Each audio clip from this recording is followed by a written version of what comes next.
If a Karen is like all up in your face, punching her in the face might feel good in the moment. Obviously, long term, you're not gonna feel good about that. It's probably gonna lose friendships. Cause like, did you hear Isla punch somebody? You know? The companies are shaped by the incentives. If people have nothing but hedonistic impulses that they're going on, then that's what they're gonna be appealing to. The point of capitalism is to try to make it so that individuals acting in their own self-interest can result in positive outcomes for other people. We've been watching the John Adams show on HBO Max. Yep. And isn't it kind of weird that we have to watch ads even after we've paid for a subscription? Yeah. Like, these days, there are, like, multiple layers to get you to watch as many ads as, like, possible. Yeah. And it's insane. Like, ads are just everywhere. Well, like, what is so bizarre to us is how it's actually worth it for these companies to pay huge sums of money to show you these like weird ads where you're like some half-dressed woman laying on a car like, this car is amazing. You should totally buy this car. Yeah. And it's like, and then people are like, oh yeah, that looks really good. It's like, do people actually are convinced by someone going like, look at this car? Yeah. Well, it's like, I mean, I get like in terms of just like the concept of like for like cars, it's kind of a commodity in the sense that like you just need something with like four wheels that drive. Yeah. So it's, if you're going to have a competitive edge, then you need to like, you know, focus on your brand or focus on getting people to like know about your car brand. It's all based on like hedonism in the sense of like appealing to those desires. Baser instinct. Yeah. And it's just something that like we did a previous podcast on capitalism kind of talking about a more like, I guess, hopeful outlook on how value creation might look for people and how that can be more accessible for people to be able to leverage their skills in a way that brings fulfillment and meaning into their lives. And that's something that I think is certainly in the cards in terms of how this will look like, especially for like select people who actually, you know, understand how to leverage their skills and find their specific knowledge. But I feel like what is actually required in order to kind of enable that out, like that kind of projection in the future, has to do a lot with values. And I think that, you know, that's part of what we've been thinking about is like, what are the criticisms of capitalism and which are warranted, and how can this actually be, you know, made into something better? Because the point of capitalism is to try to make it so that people, like individuals acting in their own self-interest, can result in positive outcomes for other people. And this happens all the time, you know, when it comes to, you know, these companies are producing goods that we want because we buy them, right? You know, if people were creating like, here's how you can like make your car pollute more, and that went on the marketplace. Here's how you can ruin your life. Go to ruinyourlife.com. Yeah, it's like, obviously that's not how you succeed in today's world. It is trying to create things that other people think that they want. The problem is if what people think that they want is misguided. And I think that definitely in today's world, you see a lot of that, you know? And I think that that's part of what you think about in terms of like, what do people do when they're acting, you know, selfish? And when it comes to, if you just think about the meaning of the word selfish, it just means trying to get better outcomes for yourself. Generally what people want, more happiness, more freedom. You know, that's, and like more happiness for their and family. more choices. If you're actually acting like selfish, like in doing things that like make sense to like improve yourself, then you're gonna have a great life. And the people around you are gonna have a great life. Well, that's part of what I think is really great about like human nature in terms of how we should be very grateful in terms of like, we should be very glad that punching people in the face isn't like the best, most enjoyable thing that we could do. You know, it's not like I just really need those feel good vibes. You know, it's like that's not how that actually works. And not only like feel good, but like punching someone in the face doesn't get you anywhere. Yeah. You know, like, hey, I want to build a great relationship with this person. You know? Yeah. And so it's something where, like, you know, when we're thinking about being selfish for ourselves, we want to have good relationships, because if we're lonely, then we're going to feel sad. You know, we want to do good things for other people so that we feel like we have a meaningful and fulfilled life. You know, otherwise that we're going to be sad. You know, it's like there's like all these things that are producing good outcomes for other people based off of acting in your own self-interest. The problem is a lot of people are not being taught what actually brings them long-term happiness.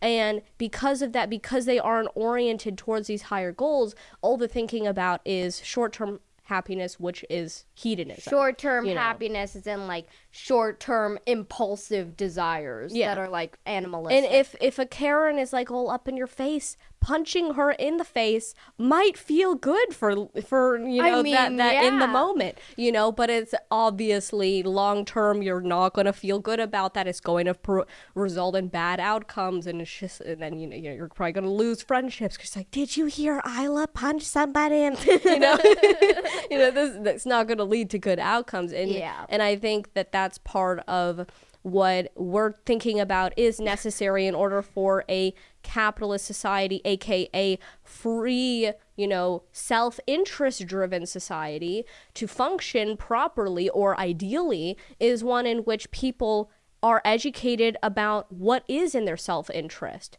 you know. And that's a lot of what you know, we're trying to do with our, you know, our platform, and you know, with speaking about these things, is if you don't have a good understanding of the world, you won't have a good understanding, and you don't have a good understanding of yourself, you won't know how to actually reach the things that you want. You won't know what you want. And I think so many people are stuck in that predicament, because if you never grew up in a supportive, connected community, and then you won't know why you're lonely. You won't know what is making you feel, you know, like you just not feeling very good about your life. And then you're going to be seeking what is temporarily, you know, trying to get me out of that. You know, if I'm watching this TikTok video, I can forget about that for 2 seconds, you know, and then people become, you know, dependent on that, because they don't have the education to see life from a long-term perspective and to see what's actually beneficial. Because people don't have good feedback loops. You know, the feedback loop that all kids are going through is school, and there's nothing in there that helps you to know, how can I become fulfilled? How can I build meaningful relationships? You know, how can I look back at my life when I'm about to die and feel good and not have a bunch of regrets? You know, there's nothing in school that helps people with that process.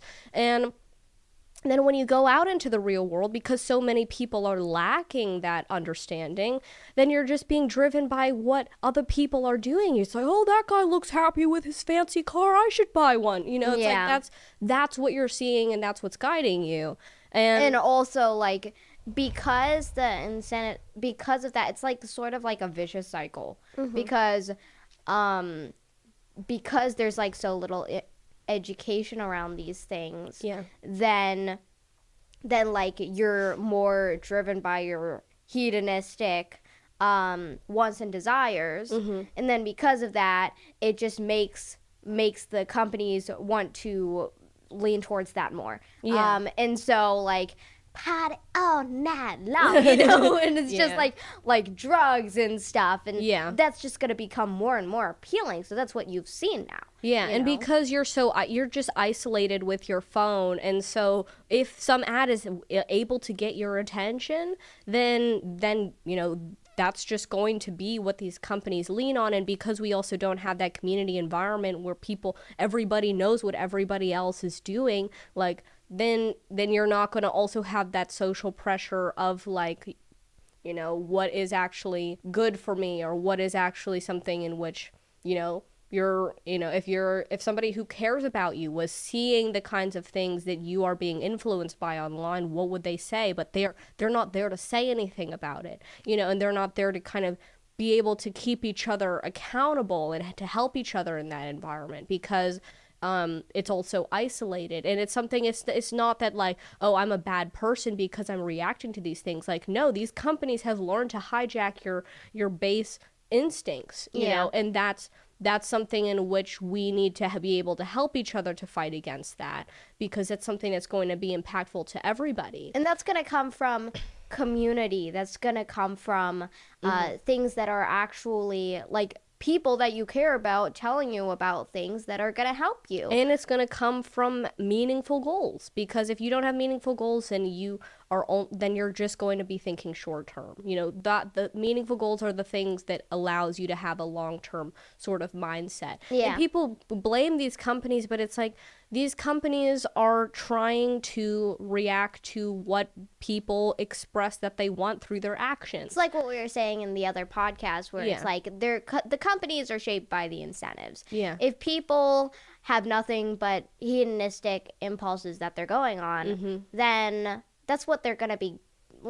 That's what they're going to be appealing somebody's to. going to fill that market. Yeah. And it's about, and those markets are always going to exist. You never had a period in history in which everybody was just like acting perfect, and then like nobody ever did bad things. It's like, obviously that's not realistic, but at the very least creating social support systems that comes from real connections, because that's the only way that you can have a tether to reality that allows you to not be completely overwhelmed by all of these things on, social media or on these platforms or that are being brought to your attention.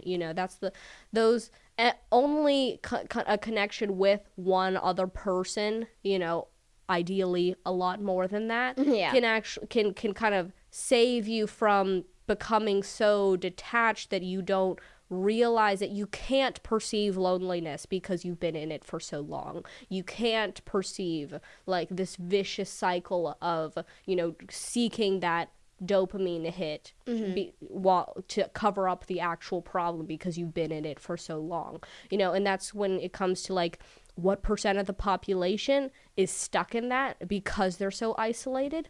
I don't know, but it's probably a pretty scary number. And I think that that's a lot of what we really need to focus on in terms of what's going to help, because it's not that we can just say like, just saying, oh, these companies are bad. Like, they're satisfying a need, and if they don't they're satisfying a want, I should say. Yeah. They're satisfying a want, a desire, and if they don't satisfy it, somebody else will. That's all that really is. And it's not about like creating a bunch of laws that are like, okay, you can't have like scantily dressed people in your ads. The food has to be relatively healthy in your ads. Like, since it's so subjective, like you can't really put laws around that. When prohibition happened in the U.S., like it just became illegal, and then people were just dealing it illegally. It's like, that's not how that happens. So it's about looking at the core of the problem. It's like, why are people doing this? And, that's what you want to address. Yeah, and I think that that's especially important for us to help young people with, because, this is something in which I think that young people are also more aware of these problems because it is being talked about in terms of like a social media addiction. But I don't think it's actually addressing like, what is the fundamental human need that is not being satisfied that is driving people to these behaviors? Because it's not just that like, oh, it's just so appealing. It's like, why is it appealing? Why are people leaning on these things? And I think the big thing is just that if you don't have a meaningful pursuit in your life, Jordan Peterson talks about adventure. Like, what is adventure? It's striving for something bigger than just trying to be happy in the moment, and if that's all you have, of course you're going to go do video games or go scroll on social media. But it's like, what are you actually doing with your life? And all these students in public school have that robbed of them, because they're stuck in this building for 8 hours a day where they can't do anything meaningful because everything they're doing is being told what to do. Yeah, is being told what to do, is being told to memorize facts and not being told why. Yeah, that being told to memorize things that have already been discovered. When real adventure comes from, pursuing the unknown and breaking through the frontier of knowledge, the frontier of experience, or at least the frontier of your own experience, your own comfort zone. Yeah. Whereas you're just kind of stuck in this bubble environment that never changes. And I think that that's the worst thing we could be doing to these young people who are seeking adventure, who are and that's why these games exist. These games make you feel like, oh, I'm doing something. I'm on this quest, I'm building something new in Minecraft, They're trying to seek out that, but it's in an artificial way where they're not actually sharing it with real people, so it can't be meaningful. It's replicating that environment, that adventure in an artificial environment, and that's really sad because people are pouring in so much creative effort, energy into these games and into these artificial sorts of mediums, when they could be sharing that with actual people. And that would make them so much happier. And the reason why that's not happening is because they don't have a mechanism for that. And there is no, and because so many people are struggling with the same things, then they don't have an understanding of how they can actually try to care about somebody else's creations and help them create that virtuous cycle. And you might think that sharing it on YouTube is a way to do that, but no, not really, because you're not actually connecting with the people that you're sharing it with. Yeah. You don't see their reaction. Yeah. You don't see how it's helping their lives. If you're actually engaging with these people, that's when you get that feeling. That's when you are actually doing something that can make you feel really valuable. Yeah, and I think you can see this so much because these companies that have created these video games and these social platforms, that mechanism is very sophisticated to give people what they are seeking, in terms of, how can we collaborate to beat this game, or how can we, do things that are you see these amazing Minecraft builds, and it's wow, this is real skill and creativity going on,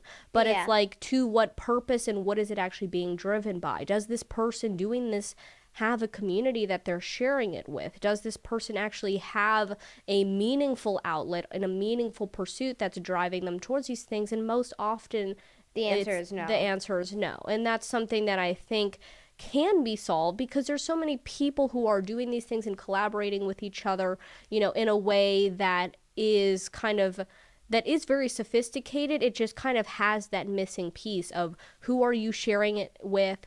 Why are you doing this? How is this helping people? And that answer can be hard it can be hard to kind of answer those questions sometimes, but not really in a lot of ways, because you have so many tools at your disposal, with machine learning, with all these different platforms and abilities to kind of think about, to find the need that can be satisfied through your abilities and your creativity and all of that. And I think that that's really what we're trying to provide with our platform is to think, okay, you have a lot that you can offer, that you're pouring into various sorts of outlets, but trying to connect that with real people who are seeking it, because without that aspect, you're still going to feel empty, and I think that that's the real want and need that we are seeing in today's world is how can you actually find those people who care, because they're out there.